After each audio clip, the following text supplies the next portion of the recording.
Yeah, I don't know. It'll be interesting to see how this goes. Yeah, this is one. I just saw predictions just started, and I have forgotten to predict all day. But if I were going to start, I'm not sure this is where I would do it. I'm very uncertain. This feels like so close to a 50-50 in my head. But yeah, who knows? Yeah, and one of the things we saw from Rom last game was that if you hit his shield or if you go for attacks that aren't allowed, ooh, very nice closeout That there. was such a sick edge guard. He kind of did what we talked about Gatsu was doing, faking going out there, coming back, grabbing the ledge, boom, closing it out, right? So, sorry to interrupt. Oh no, so Rom he's showed a lot of prowess at catching you with shield with CC or shield if you go for attacks that aren't allowed at low percents. Mhm. Kurv generally pretty good at not doing that, but if he slips up at all, I think we'll see Rom taking advantage of it. Yep, yep. Oh, the double tournament winner finally gets punished the second time around. Kurv is ready for it and ties it up. 0%, 3 stocks apiece. You got a close one, boys. Yeah, I think this is going to be a bit of a slobber knocker back and forth all the way through. You're seeing Rom take his time with his lasers. He's not just shooting the repeated lasers, and as a result, he's catching Kurv feeling a little bit uncomfortable going for those full hops that you might see against a more what's the word I'm looking for? I don't know. Laser heavy Falco. Right, right. Yeah, the lasers are definitely something that like influence your opponent's behavior. The more you do them, right, or the less you do them. And oh, that pressure was clean. The double shine back air shine, and pushes him all the way off stage. And Kurv suddenly pulls ahead with not just a bit of a lead, but full stock basically. Yeah, and really clean spacing by Kurv throughout that as well. Even though there was some shield DI going on, Kurv kept the spacing where it was just the very edge of the shine. Yeah. And then he found the back air on sort of the top of Falco's feathers, where it's just really hard for Falco to have any kind of response. Great F tilt though. The double forward tilt kind of execution testing the double jumps. Very hard to sweet spot around that. I do think it's possible, but it's really hard. So. Oh, the forward throw almost gets another forward tilt edge guard, but this time Kurv is back into the driver's seat. See how much you can get here. Ooh, and he gets the grab on the regular getup. That is pretty tricky to react to. So good stuff to Kurv to have that ready to go. Catches the back air, but another great recovery from Rom. His recoveries have been really on point throughout this game, but Kurv has still been able to develop a small lead anyway. Ooh, that cross-up JC Shine, are you kidding me? And he kind of almost it's paid off all the way to a kill, but Kurv has good defense there, recovers, makes it back, goes for a down smash off the forward throw, doesn't quite find it. Yeah, and that back air by Kurv was actually really scary because he is still at crouch cancel percent, so I almost expected Rom to get the CC Shine there. Oh, he gets the dare, but he's too low. That's going to do it. Okay, okay. Every Falco's done that where they go for the dare back to stage. They're planning on landing right on the edge, and instead they just miss and die. Even if you get the kill on your opponent, it doesn't matter. You're still dead. Yep. He thought Randall was there to save him. That's all that happened there, you know? So, but unfortunately, Randall trolling us all once again, giving the game win to Kurv. So, after having watched him 3-0 a different Falco, we didn't get to see what he likes to counterpick, and he does go back to Battlefield, so. Yeah, a lot of different thoughts on this matchup. In my opinion, it's actually just quite even, and stage pick is really just a matter of personal preference. Yep, kind of a play style thing, yep. Yeah, I feel like it's very similar to a Ditto, where there can be really strong counterpicks, but it's player to player more than character to character. Yep, totally agree. The most polarizing one, of course, is always FD, where it's like, does anyone want to go to FD? And at higher levels, that tends to favor Fox, but honestly, even at top level, there are sometimes some brutal games in favor of Falco on that stage. So. All nice right. roll on. Yeah, Kurv continues the strength he showed in game one. He's able to close out these stocks. I think Rom is continuing to show really clean recoveries, but Kurv just able to weed them out anyway. Oh, he did shield drop turnaround laser on accident. I don't know if that's snapback. I bet it's snapback, actually. It's so hard to do that on accident. Unless he shield dropped to the left. I don't know.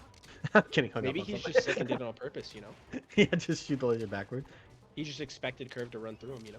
Yep. I think it was Sammy who said before that he's like, at high levels, literally doesn't matter what direction you shoot the laser at. He's like, people will respect the laser either way, and like, you will have elicited a response. I like it. Oh, and nice finds the shine spike, and the air dodge doesn't quite get back. He was pretty checkmated there. If you don't air dodge, you're going to get hit anyways, so.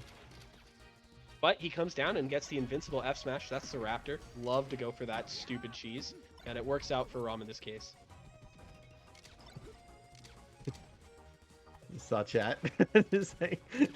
that if Kurv learns what he's doing, then he's technically downloading ROM, which is illegal.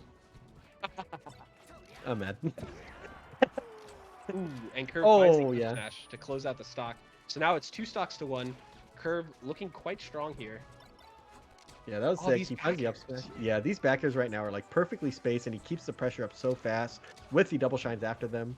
Kind of looking like Kurv is the one doing the smothering now, and the punish game looks good. He's not finding the like Omega 0 to deaths every time, but he is always keeping Falco on the back foot for a long time. Yeah, he's really it's sort of a pressure choke out approach to the matchup Yeah. rather than the like true 0 to deaths. Mhm. Fox is the kind of character that can sort of pick how he wants to play. Mhm.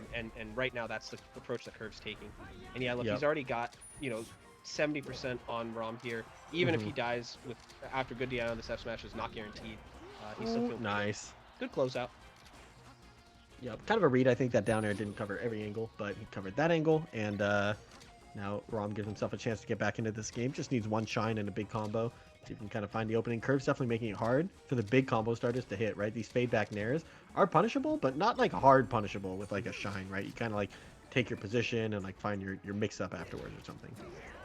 Oh, and he catches the F smash. I thought Rom might have been at too high %, but no, Kurv is able to find the F smash to close out that game.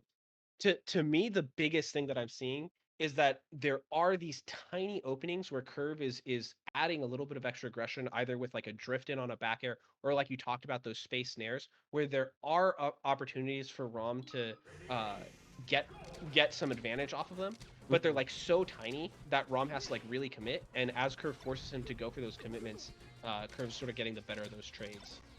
Yep. Oh, that shield pressure. Kind of trying to turn it into something, but Kurv is really clean with the shine out of shields too, showing that it's not just his offense that's good too. He's also really hard to hit. Like Fox's shield is something that is just kind of oppressive in this matchup. Getting really good shine out of shields means that you can't shine aerial, you can't even shine grab. Shine out of shield beats that too. So you kind of have to start doing double shines, or you have to kind of like maneuver around Fox's shield, because hitting Fox's shield is sometimes not even that advantageous. And Kurv right now with the sick DI mix up here to close out the edge guard, and once again claiming the first stock lead going into game 3.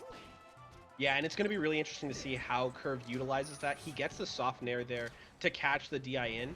Is he going to be able to find situations where he's catching Rom DIing out now because he's shown that punish? Yep. I mean, they wake up tilt, see if you can turn this into an edge guard. Forces the up B there. No jump here from Fox still, and goes right at him. Kurv not giving him a second to breathe, even when he's in an edge guard position. Rom has to watch out for getting hit. And look at Kurv take this all the way to the back. Oh! This is the spacing on the back air. He actually would have been in such a good spot. Yeah. Instead, he loses the stock. Yeah, that's at least got to feel pretty good to say that you were in the lead, and even after an SD, you're still in the lead. Takes a little bit of the sting away, but and he just throws in an extra shine for the fans. Yeah, really clean by Kurv to be able to get to the ledge in time actually for that edge hog. I thought that he wasn't going to be able to make it and might even get side B meteor, but he's just too fast. Finding a little bit of a chain grab into the up air, gets the platform tech chase.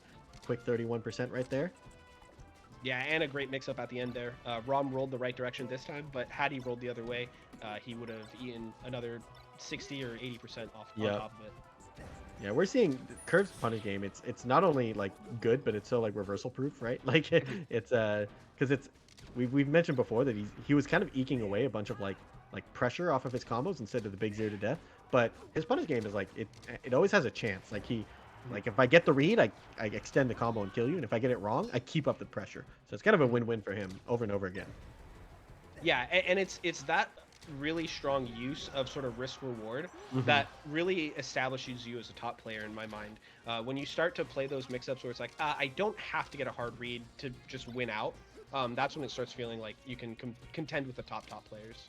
Yeah. It's like you feel like you're getting red, and you feel like even if they get it wrong, it doesn't matter. Like you're like, man, like what do I do? Ooh. And here Kurv, he's able to challenge with just a short hop nair into Rom's short hop nair, and he gets the up smash off of it to kill. So Rom in a tough spot here, and this is already game 3. Yep. And he tries to cover the roll here, doesn't quite get the hit, and Kurv, he's gonna want to get some extra credit on this stock before going into the last one. Oh, good double jump sweet spot. He's definitely been very disciplined about that with the shine